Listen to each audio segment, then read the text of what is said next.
Year award doctor Oommen ഡേവിഡിന്. പുരസ്കാരം കൈമാറി സിനിമ ടെലിവിഷൻ താരം Aneesh Ravi. Leadership and social commitment എന്ന വിഷയത്തിൽ അംശുവുമെ സംഘടിപ്പിച്ച സംവാദ വേദിയിലാണ് ഡോക്ടർ ഡേവിഡിന് പുരസ്കാരം സമർപ്പിച്ചത്.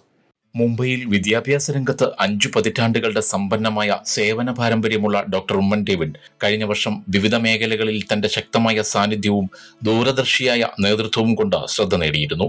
KG to PG എന്ന അദ്ദേഹത്തിന്റെ ദീർഘകാല സ്വപ്നം സാക്ഷാത്കരിച്ച വർഷം കൂടിയാണ് കടന്നുപോയത്. 167 രാജ്യങ്ങളിൽ സജീവമായ ആഗോള മലയാളി സംഘടനയായ വേൾഡ് മലയാളി ഫെഡറേഷന്റെ മഹാരാഷ്ട്ര ഘടകത്തിന്റെ രൂപീകരണവും വളർച്ചയും സാധ്യമാക്കുന്നതിൽ ഡോക്ടർ ഡേവിഡിന്റെ സംഘടനാ മികവും നേതൃത്വ കഴിവും നിർണായകമായി. മുൻ ആഭ്യന്തരമന്ത്രി രമേശ് ചെന്നിത്തല ഉൾപ്പെടെ ആഗോള നേതാക്കളുടെ സാന്നിധ്യത്തിൽ നടന്ന ഉദ്ഘാടനം ശ്രദ്ധേയമായിരുന്നു. തുടർന്ന് ചലച്ചിത്ര താരങ്ങളായ റീമ കല്ലിങ്കൽ, വീണ നായർ എന്നിവർ പങ്കെടുത്ത ഓണാഘോഷ പരിപാടികൾ സംഘടനയുടെ മഹാരാഷ്ട്ര സാന്നിധ്യം ശക്തമായി രേഖപ്പെടുത്തി.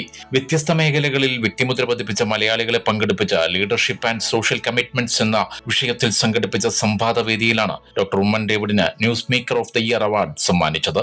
സെലിബ്രിറ്റി ഗസ്റ്റായി പങ്കെടുത്ത സിനിമ ടെലിവിഷൻ താരം അനീഷ് രവിയിൽ നിന്നാണ് ഡോക്ടർ ഡേവിഡ് പുരസ്കാരം ഏറ്റുവാങ്ങിയത്. ന കരോതി ഭാരം വയേ കൃതേ വർദ്ധതേ ഏവ നിത്യം വിദ്യാധനം സർവധനാൽ പ്രധാനം.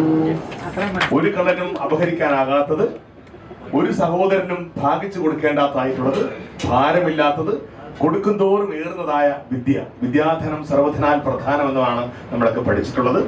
ആ വിദ്യ ധനമായി സ്വീകരിച്ചുകൊണ്ട് എല്ലാവർക്കും സമ്മാനിച്ചുകൊണ്ടിരിക്കുന്ന പ്രിയപ്പെട്ട ബഹുമാന്യനായ ആദരണീയനായ ഉമ്മൻ ഡേവിഡ് സാറിന്റെ ജന്മദിനത്തോടനുബന്ധിച്ച് ഇവിടെ നിൽക്കാൻ കഴിഞ്ഞത് ഏറ്റവും വലിയ ഭാഗ്യവും അഭിമാനവും കരുതുന്നു. ചടങ്ങിൽ സാമൂഹിക പ്രതിബദ്ധതയുള്ള വ്യവസായികൾക്കുള്ള പുരസ്കാരം ഡോക്ടർ റോയ് ജോൺ മാത്യു, റെനി ഫിലിപ്പോസ് എന്നിവർക്ക് കൈമാറി. ഡൊമിനിക് പോൾ, വർഗീസ് ഡാനിയൽ, വർഗീസ് ഫിലിപ്പ്, റെനി ഫിലിപ്പോസ് എന്നിവരടക്കമുള്ള world Malayali federation Maharashtra state council core committee അംഗങ്ങളും ചടങ്ങിൽ സന്നിഹിതരായിരുന്നു. ഇനിയൊരു ഇടവേളയ്ക്ക് ശേഷം കാണാം കൂടുതൽ വാർത്തകളും വിശേഷങ്ങളും. നാട്ടിൽ തന്നെ വെച്ച് എൻ്റെ ആൾക്കാരുടെ മുമ്പിൽ തന്നെ, എൻ്റെ കുടുംബത്തിൻ്റെ മുമ്പിൽ തന്നെ എനിക്ക് ഈ ഒരു ആദരവ് കിട്ടുക